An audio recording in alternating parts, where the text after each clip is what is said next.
Good morning. It is time for another game at Chester Street, which I'm looking forward to. Today we will see Durham Women take on Lancashire in the Metro One Day Cup. Now, there's not been a game of this for a while because we've had the T20 season, so it'll be interesting to see what happens, especially looking at the table. It seems to literally be a different ball game to the T20, as it's only really the Blaze who appear to have been consistent between the two formats. The Lancashire Thunder are going very well in this competition. They're in second place and they'll be looking to continue to stay up there with a win today.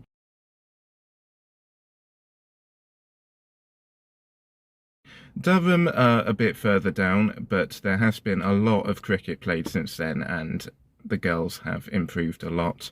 In the T20 season, it was a win for the Lancashire Thunder here in Chester Street, but at Old Trafford recently, it was Durham who got the win there. So it will be interesting to see if that recent game or the matches that we saw during the T20 have any correlation to this. I'm expecting it to be similar teams to the ones that we saw in the T20. I know Sophie Eccleston isn't in the Lancashire squad, but they are expected to have two England internationals today, with Kate Cross and Emma Lamb being involved in the squad. I'm not entirely sure of the teams at the moment. I will have a look when I get there and I'll give you an update. Okay, I'm here in Chester Street. I'm actually a bit later today because I had quite a few things to do this morning, but I will still make the start of the game. I'm not entirely sure of the team still at the minute, as I don't know the coin toss and they usually announce them after that, but I should know them pretty soon. But it should be a really good game, hopefully. I'm hoping it will be. The last game at Old Trafford in the T20 was quite close, so we could have the same sort of thing again today. But at the same time, it is a different format, so we don't know how the teams are going to perform. As I said earlier, Lancashire are doing quite well in this particular format. One thing that is interesting from a Durham perspective is that Susie Bates does appear to be in the squad, which I'm a little bit surprised about because I was under the impression that she'd be heading back to New Zealand after the T20. I'm going to be interested to see what sort of team Danny Hazel picks actually from the squad of 15. I don't know whether she'll stick with the team who started to do quite well in the T20, or whether we'll see a bit more of some of the players we've not seen an awful lot lately, such as Scott, Glenn, or maybe Thompson. So when I get there, as I said, I will have the team news and I'll update you around my thoughts on that.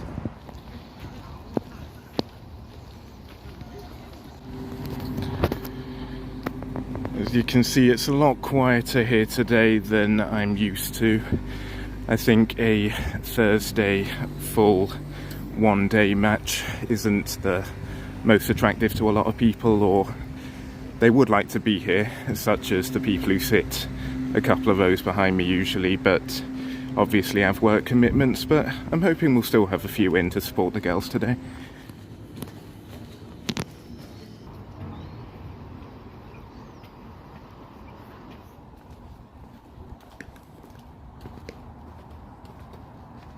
So the teams have been published. Hollie Armitage has won the toss and she has decided that she wants to bat first, so it will be Durham batting. We have been quite used to that in a lot of the matches that we've had here. Durham have often batted first, so maybe like Alex Lees, she's quite used to that, which may be why she's gone with it to an extent, but she'll have had a look at the pitch, you know, there's all sorts of factors, and she'll want to get a good score on the board. The teams, I'd say, are largely as expected. We have opening the batting for Durham, Susie Bates, who I didn't think would be hanging around for the one days, so it's good that we still get to see her. Susie will likely open the batting with Emma Marlowe. Following her on the team sheet we have Hollie Armitage, who is the captain of Durham, Emily Windsor, Beth Heath, Phoebe Turner, Catherine Fraser, Grace Thompson, Sophia Turner and Katie Levick. So Mia Rogers isn't in the side today. That means Bess Heath will be behind the stumps.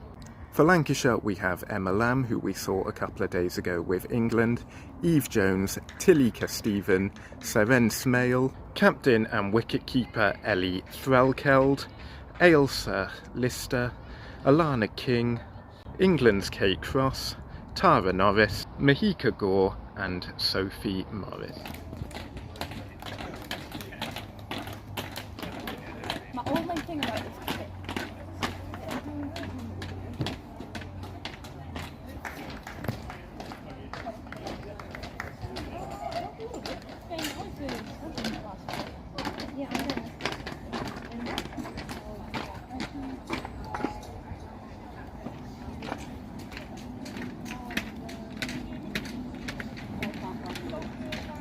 It's Kate Cross who's going to get things going, and I'll check in a little bit to give you a score update and let you know what my thoughts are.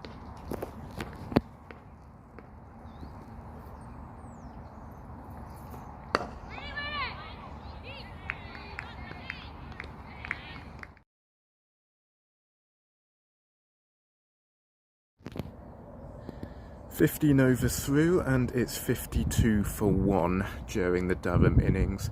I think Lancashire have bowled rather well. They'll be quite pleased with it. It was a few overs before they really managed to score off Kate Cross, and the Australian spinner Alana King has bowled 2 maidens. Now unfortunately she's gone off injured. I'm hoping that's temporary because she's bowled very well and I'd like to see more of her bowling.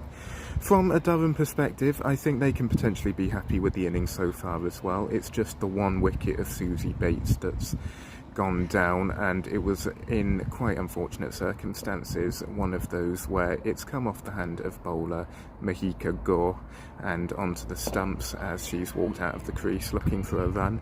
So that's the only wicket that's gone down. Other than that, it's been quite a controlled innings from Durham. They're not doing anything silly, taking the runs when they can get them.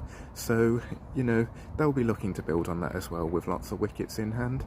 So still all to play for. I will check in again a bit later.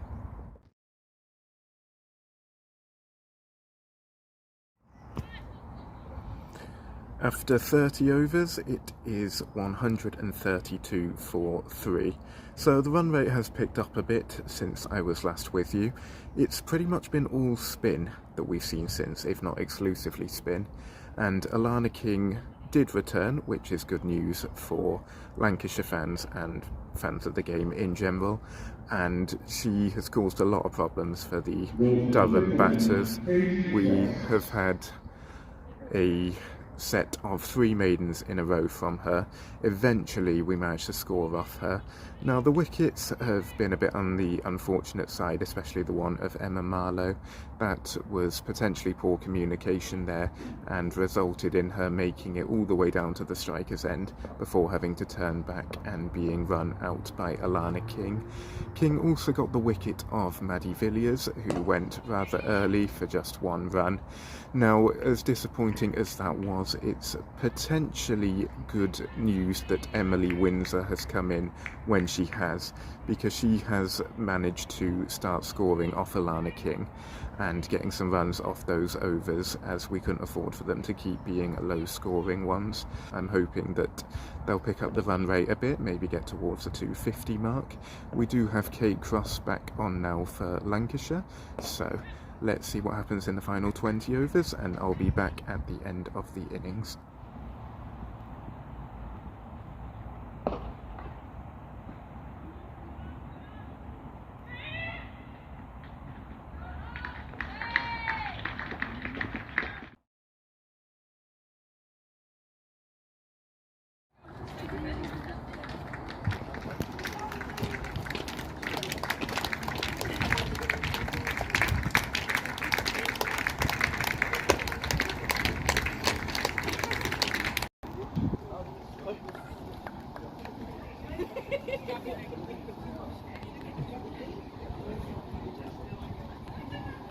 During the 256th ball out, Lancashire retired 2.72.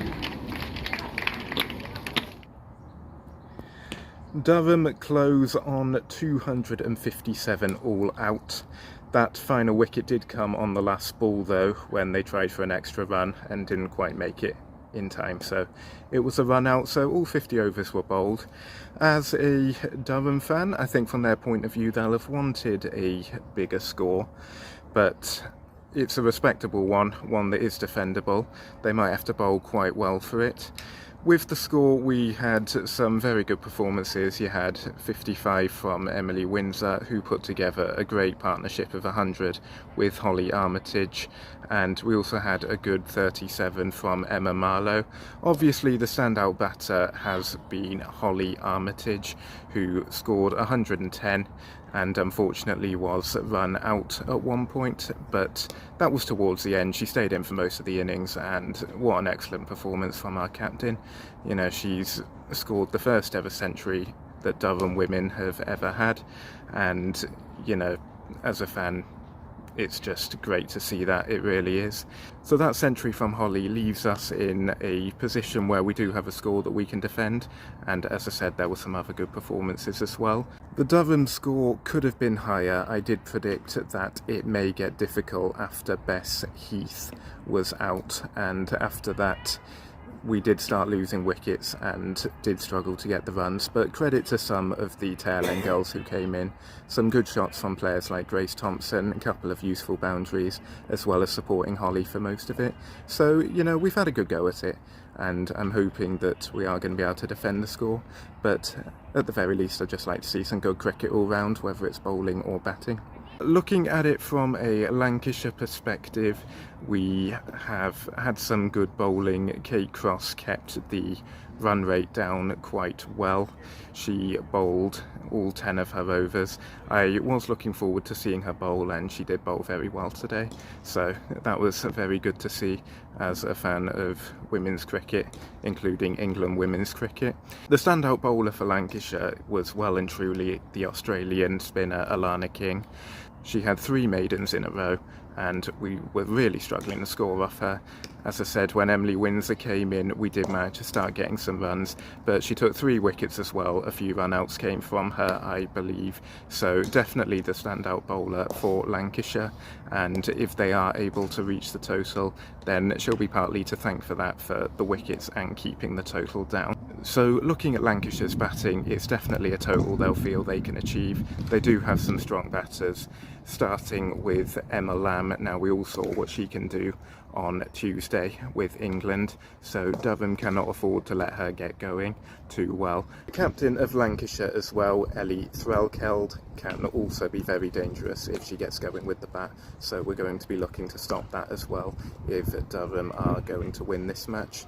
There was a lot of spin from Lancashire, and if spin is going to be the winner today, then we are going to rely on good performances from players such as Maddie Villiers and Katie Levick. Second innings is just starting, so I will check back in with you later.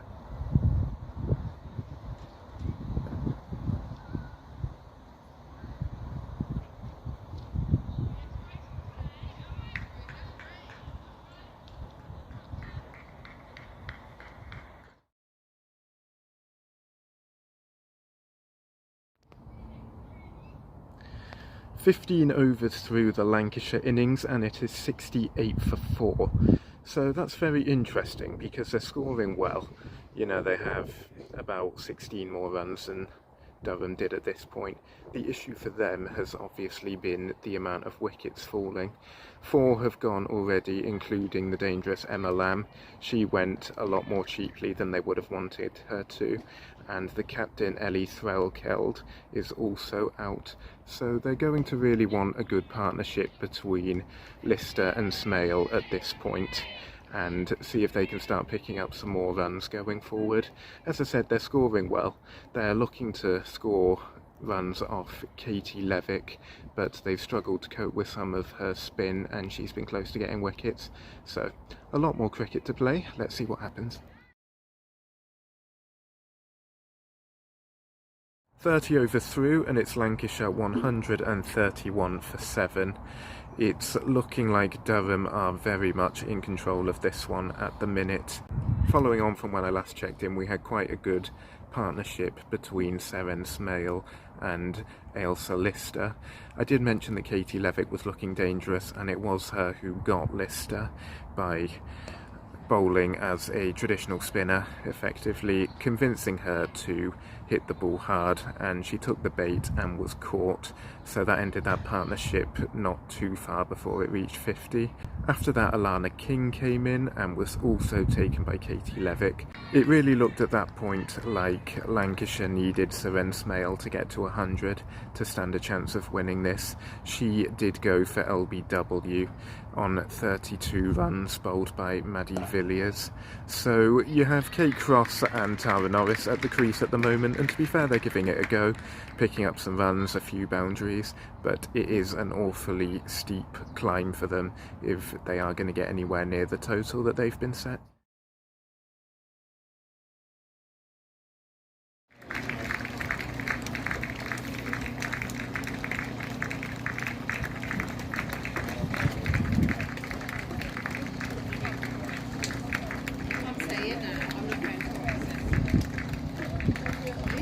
I slept the whole of the last year.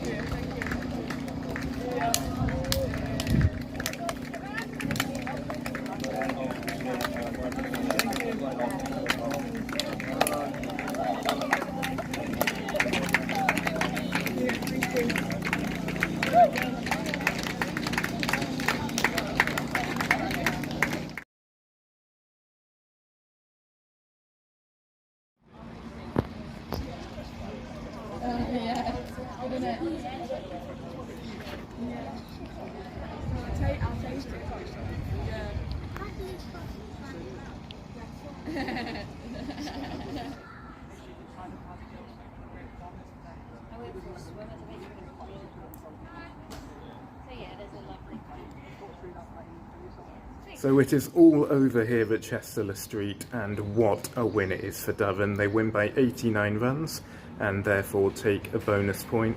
And you have to give credit to Durham and the way that they've bowled today. It seemed like it was a very good spinner's wicket. We saw that with Alana King earlier during the Durham innings, and it really worked well for the Durham players as well, with some great bowling from Catherine Fraser, Katie Levick and from Maddie Villiers. It was Sophia Turner who got the last couple of wickets after quite a good innings from Kate Cross. I've always known that she was good with her bowling, but she delivered quite a strong innings here. I think she scored about 33, 36, something like that. So it was a good score from her, and definitely made an effort, played some good cricket.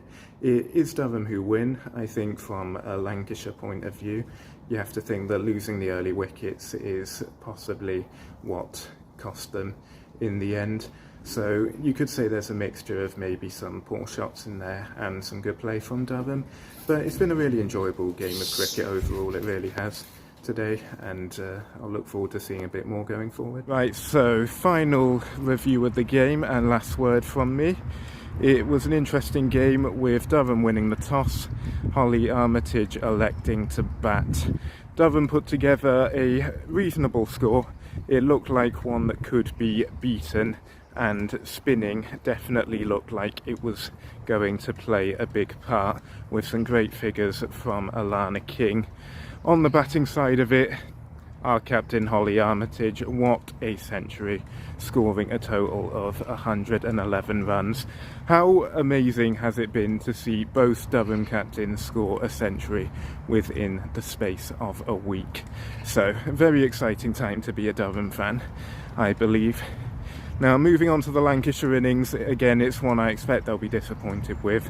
They were scoring relatively well to begin with, better than Durham did during the power play, but it was the wickets that were falling that caused a big issue.